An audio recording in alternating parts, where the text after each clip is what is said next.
अस्सलाम वालेकुम। आज की वीडियो में हम करेंगे एक्सरसाइज 11 बी। ये है जो mathematics book 1D1 7th edition जो न्यू एडिशन आया उस एक्सरसाइज है ये। और इसका हम करेंगे जी क्वेश्चन नंबर 12 एंड 13 इस वीडियो में। इससे पिछले क्वेश्चन जो हैं वो मैं अपनी पिछली वीडियोस में करवा चुकी हूँ, उसका लिंक मैं डिस्क्रिप्शन में दे दूँगी, आप वहाँ से देख लीजिएगा। और अगर अभी तक आपने मेरा चैनल सब्सक्राइब नहीं किया तो उसको सब्सक्राइब कर दीजिए और बेल आइकन को लाजमी प्रेस कीजिएगा ताकि आपको न्यू आने वाली वीडियोस के बारे में पता चल सके। तो यहाँ पे हमारे पास है जी एक गिवन है कि एक रेक्टेंगल है ABCDE इज द। यहाँ पे हमारे पास एक रेक्टेंगल है ABCD रेक्टेंगल और E क्या उसका मिड पॉइंट है ऑफ AB एंड CED हमारे पास 108 डिग्री है। एक तो हमने फाइंड आउट करना है ADE, दूसरा हमने फाइंड आउट करना है DCE। ठीक है, ये दो चीज़ें हमने फाइंड आउट करनी है। और जो फिगर है ये मैंने खुद से बना ली है। ठीक है, देखिए एक रेक्टेंगल है ABCD, क्योंकि क्वेश्चन में फिगर नहीं गिवन तो मैंने खुद से फिगर बना ली है ताकि इजीली हम लोग फाइंड आउट कर सकें। ठीक है, तो ABCD एक रेक्टेंगल है और E इसका मिड पॉइंट है। ठीक है, तो C को भी C को E से ज्वाइन कर दिया, इसी तरह D को E से ज्वाइन कर दिया। ठीक है, तो हमारे पास एक एंगल यहाँ पे बन रहा है CED क्या बन रहा है 118 डिग्री। ठीक है, अब फाइंड आउट करना है ADE को, यानी कि इसको फाइंड आउट करना है। दूसरा हमने फाइंड आउट करना है DCE को। ठीक है, यानी कि DCE इन दोनों को हमने फाइंड आउट करना है। मैंने इधर ऐसे एंगल बना दें कि इनको हमने फाइंड आउट करना है। ठीक है, तो इनको हम इस तरह फाइंड आउट कर सकते हैं कि अगर देखें यहाँ पे वो कह रहे हैं कि E इनका मिड पॉइंट है। अगर E इनका मिड पॉइंट है यानी कि इन दोनों का जो ये दोनों फिर आपस में क्या होंगे, इक्वल होंगे। यानी कि ये जो हमारे पास होगा ना CE जो है ये इक्वल होगा हमारे पास किसके, इक्वल होगा DE के। ठीक है, CE और DE आपस में क्या हो जाएंगे, हमारे पास फिर इक्वल हो जाएंगे। तो हम यहाँ पे लिखते हैं कि सिंस E जो है हमारे पास मिड पॉइंट है, इसका मतलब है यहाँ से लेके यहाँ तक का डिस्टेंस और यहाँ से लेके यहाँ तक का डिस्टेंस सेम होगा, यानी कि ये दोनों आपस में सेम होंगे। अगर ये दोनों आपस में सेम है तो ये दोनों एंगल्स भी सेम होंगे। ठीक है, तो ये चीज़ मैं यहाँ पे लिख देती हूँ सोल्यूशन में कि सिंस हमारे पास क्या है, E एक मिड पॉइंट है, since E is the mid point,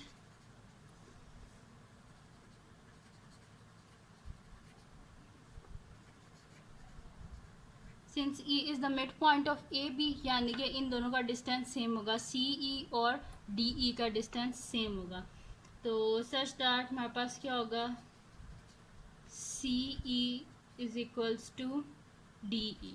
अगर ये दोनों इक्वल हैं इसका मतलब है ये दोनों एंगल्स भी इक्वल होंगे। तो ये एंगल्स क्या है हमारे पास, एक है CDE और दूसरा एंगल है हमारे पास DCE, यानी कि ये दोनों क्या होंगे, आपस में इक्वल होंगे। तो ये चीज़ मैं यहाँ पे लिख देती हूँ कि CDE is equals to DCE। और क्योंकि हमें दोनों नहीं पता ये, तो इनको लेट कर लेते हैं कि हमारे पास क्या है, ये x डिग्री है। ठीक है, ये दोनों हमारे पास क्या है, x डिग्री है। तो मैं यहाँ पे लिख देती हूँ कि ये भी हमारे पास x डिग्री है, ये भी x डिग्री है और ये भी हमारे पास क्या है, x डिग्री है। ठीक है, तो सम ऑफ एंगल्स ऑफ ट्राइंगल किसके इक्वल होते हैं, 180 डिग्री के। तो यहाँ पे क्या आ जाएगा, x degree plus x degree plus 118 degree. ठीक है, तो मैं यहाँ पे लिख देती हूँ x degree plus x degree plus 118 degree is equals to 180 degree. और रीज़न में हम लिख देते हैं कि angle sum of triangle CDE, angle sum of triangle CDE। ठीक है, अब इनको हम ऐड कर लेते हैं तो हमारे पास क्या आ जाएगा, x degree plus x degree क्या हो जाएगा, 2x degree plus 118 degree is equals to 180 degree. Both side से 118 को हम माइनस कर देते हैं तो हमारे पास आ जाएगा, तो आ जाएगा जी हमारे पास 2x degree is equals to 180 degree minus 118 degree. सही है, तो यानी कि 2x degree is equals to 10 में से 8 गए 2, 7 में से 1 गए 6, तो यानी कि हमारे पास क्या आ गया 62 डिग्री। बोथ साइड पे 2 से डिवाइड कर दें तो हमारे पास आ जाएगा डिवाइडेड बाय 2 डिवाइडेड बाय 2, 2 1 ज़ा 2। ठीक है, और 2 3 ज़ा 6, 2 2 1 ज़ा 2। ठीक है, यानी कि x degree is equals to क्या आ गया 31 डिग्री। यानी कि यहाँ पे हमारे पास क्या है, ये वाला एंगल भी 31 डिग्री का है, 31 डिग्री का है और ये वाला एंगल भी क्या है 31 डिग्री का है। सही है। अब फाइंड आउट क्या करना था हमने ए डी ई को। तो रेक्टेंगल की जब हम प्रॉपर्टीज पढ़ रहे थे तो उसमें क्या था कि रेक्टेंगल की ये जो चारों कॉर्नर एंगल्स होते हैं ना सब कितने डिग्री के होते हैं। ये भी 90 डिग्री का होता है, ये भी 90 डिग्री का, ये भी 90 डिग्री का और ये भी 90 डिग्री का। ठीक है, ये सारे क्या होते हैं 90 डिग्री के एंगल होते हैं। तो हमने फाइंड आउट करना है ये ए डी ई को। ठीक है, तो ए डी ई हम किस तरह फाइंड आउट कर सकते हैं कि ये हमने पूरा फाइंड आउट करना है। ठीक है, तो हम ये पूरा एंगल कितने डिग्री का होता है 90 डिग्री का होता है। तो अगर 90 कंप्लीट एंगल ये 90 डिग्री का होता है तो अगर 90 में से हम 31 को माइनस कर दें तो हमारे पास सिर्फ ये वाला एंगल आ जाएगा ना। ठीक है, तो हम लिख देते हैं कि ये ए डी ई प्लस ये वाला एंगल, इन दोनों का सम हमारे पास 90 डिग्री के इक्वल है ना। तो फिर हम लिख देते हैं कि A D E plus 31 degree is equal to 90 degree. तो जब ये बीच में 31 को माइनस कर देंगे तो जाहिर सी बात है ये वाला एंगल हमारे पास आ जाएगा। ठीक है, तो मैं यहाँ पे लिख देती हूँ कि A D E plus 31 degree, A D E plus 31 degree is equals to 90 degree. और रीज़न में लिख देते हैं कि ये जो हमारे पास है ना एंगल, ये ए डी सी, ये जो है पूरा एंगल ये 90 डिग्री का है। तो हम यहाँ पे लिख देते हैं कि A D C is a right angle, कि ए डी सी हमारे पास राइट एंगल है। ठीक है, अब बोथ साइड से 31 को माइनस कर दें तो A D C is equals to 90 degree minus 31 degree, यानी कि A D C is equals to 10 में से 1 गए तो 9, फिर पीछे बचे 8, 8 में से 3 गए 5, यानी कि 59 डिग्री। तो ए डी सी हमारे पास क्या आ गया 59 डिग्री। तो यही हमने फाइंड आउट करना था। तो यहाँ पे मैं लिख देती हूँ कि हमने फाइंड आउट कर लिया और ये हमारे पास क्या आया है 59 डिग्री। सही है, तो ये हो गया हमारे पास। अब क्या करना है, हमने फाइंड आउट क्या करना था D C E find out करना था, तो वो हम पहले ही फाइंड आउट कर चुके हैं। ये डी सी ई क्या है 31 डिग्री पहले ही फाइंड आउट कर चुके हैं। ठीक है, तो हम लिख देते हैं कि ये सेकंड पार्ट है हमारे पास। तो सेकंड पार्ट है जी हमारे पास के डी सी ई को फाइंड आउट करना है। तो इसको हम लिख देते हैं कि फ्रॉम 1 हमने ऑलरेडी फाइंड आउट कर चुके हैं। फ्रॉम पार्ट 1 हमने यहाँ पे किया था किसी जगह, ये देखिए हमने लिखा था ना कि D C E is equals to X degree और x क्या आया था हमारे पास 118 डिग्री। तो हम यहाँ पे लिखते हैं D C E is equals to D C E is equals to X degree है हमारे पास, और x का आंसर क्या आया था हमारे पास, x का आंसर आया था हमारे पास 31, ये मैंने यहाँ पे लिखा भी है 31 डिग्री, यानी कि डी सी ई हमारे पास है 31 डिग्री। सही है, तो ये आ गया हमारे पास सेकंड पार्ट का भी आंसर। ठीक है, तो ये हो गया हमारे पास क्वेश्चन नंबर 12 सॉल्व हो गया है। अब इसका नेक्स्ट क्वेश्चन करते हैं जो कि हमारे पास है क्वेश्चन नंबर 13। ठीक है, वो भी इजी सा ही है, इतना मुश्किल नहीं है। तो स्टार्ट करते हैं, हमारे पास है question number 13।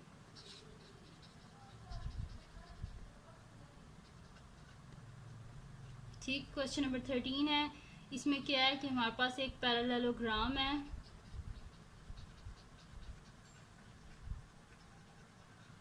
In a parallelogram P Q R S हमारे पास क्यू पी आर है 42 degree and Q R S है हमारे पास 70 डिग्री।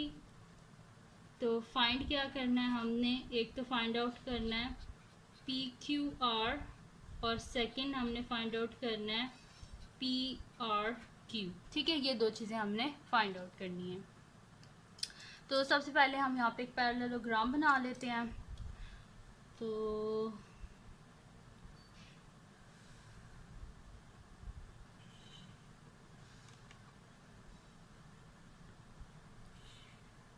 ये हमारे पास इसकी प्रॉपर्टीज़ पीछे पेज नंबर में आपको 270 था। ठीक है, हाँ, ये हमारे पास, ठीक है, ऐसे होती है पैरेललोग्राम ये, ठीक है। पेज नंबर 270 है, इसकी ये दो साइड भी पैरेलल होती हैं और ये दो साइड भी इसकी पैरेलल होती हैं, ठीक है। तो ये मैंने बना दी पैरेललोग्राम। अब इसमें क्या होता है हमारे पास कि ये मेरे पास है P, तो ये P है, ये Q है, ये R है और ये S है, ठीक है। PQRS है मेरे पास। और क्या गिवन है हमारे पास कि QRS हमारे पास 70 डिग्री है। ये QRS ये हमारे पास पूरा एंगल 70 डिग्री का है, ठीक है।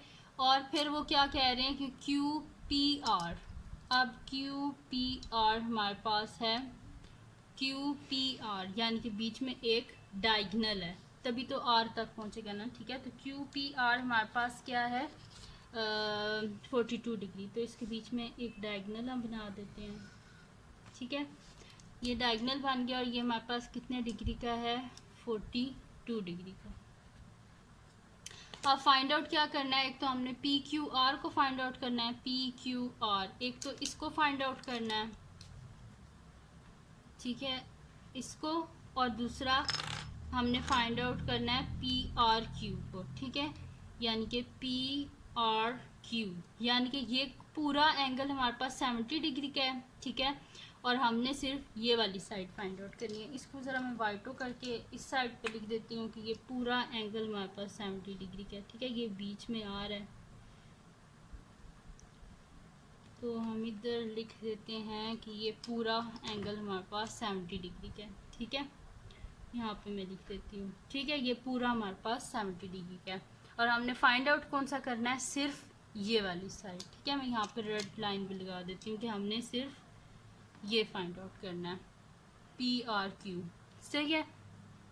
तो इसके लिए हम लोग सबसे पहले क्या कर लेंगे कि जो हमारे पास है ना कि ये हमारे पास जो PQR है, ठीक है, ये वाला PQR ये हमारे पास, और प्लस ये 70 डिग्री। मैंने आपको पहले बताया था कि ये जो हमारे पास पैरेललोग्राम होती है ना, इसकी ये दोनों लाइन पैरेलल होती हैं, ये भी दो पैरेलल होती हैं आपस में, ठीक है।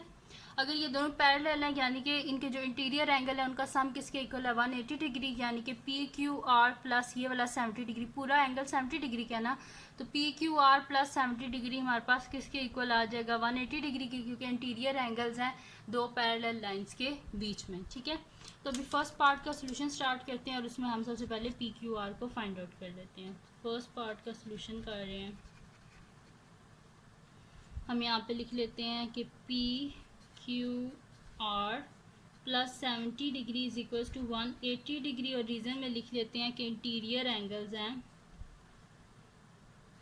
इंटीरियर एंगल्स ऑफ ये जो हमारे पास पैरेलल लाइंस हैं, ये वाली PQ और SR, ये दो पैरेलल लाइंस हैं, उनके बीच में इंटीरियर एंगल है। अब बोथ साइड से 70 को माइनस कर लें तो PQR is equal to 180 degree minus 70 degree, तो PQR आ गया हमारे पास 180 में 70 को माइनस किया तो 110 डिग्री, ठीक है। यानी कि ये एंगल आ गया हमारे पास PQR 110 डिग्री का, ठीक है, ये आ गया हमारे पास। अब क्या करना है, हमने PRQ फाइंड आउट करना है, ठीक है, PRQ ये वाला फाइंड आउट करना है। तो इसको हम इजीली फाइंड आउट कर सकते हैं अगर हम खाली ये वाला ट्रायंगल ले लें, ठीक है, ये वाला हम ट्रायंगल ले लें तो ये वाला angle 42 degree plus 110 degree plus ये वाला PRQ is equal to 180 degree, तो हम लिख देंगे कि एंगल सम ऑफ ट्रायंगल जो PQR है उसके एंगल्स का सम है, तो यहाँ से हम इजीली फाइंड आउट कर सकते हैं, ठीक है। अब करते हैं सेकेंड पार्ट का सोल्यूशन, यही जो मैंने आपको बताया है जिस तरह से करना। हम यहाँ पे लिख देते हैं 42 degree plus 110 degree plus PRQ is equals to 180 degree, और रीज़न में लिख देते हैं angle sum of triangle PQR, ठीक है, जो ट्रायंगल PQR है उसके एंगल्स का सम है, ठीक है। इन दोनों को ऐड कर देते हैं तो हमारे पास क्या हो जाएगा, 0 प्लस 2 क्या हो जाएगा, 2 हो जाएगा, 4 प्लस 1 5 यानी कि 152 degree plus P R Q is equals to 180 degree. Both side से 152 को माइनस कर देंगे तो हमारे पास आ जाएगा 180 डिग्री माइनस 152 डिग्री, यानी कि पी आर क्यू हमारे पास आ जाएगा 10 में से 2 गए 8, 7 में से 5 गए 2, 1 में से 1 गए 0, यानी कि पी आर क्यू हमारे पास आ गया 28 डिग्री। ठीक है, तो यही हमने फाइंड आउट करना था। तो मैं यहाँ पे लिख देती हूँ कि ये हमारे पास आया 28 डिग्री। ठीक है, तो पी आर क्यू भी आ गया हमारे पास 28 डिग्री। तो यही हमने फाइंड आउट करना था। तो ये थी जी आज की वीडियो जिसमें मैंने आपको करवाया है क्वेश्चन नंबर 12 और 13 एक्सरसाइज 11B का।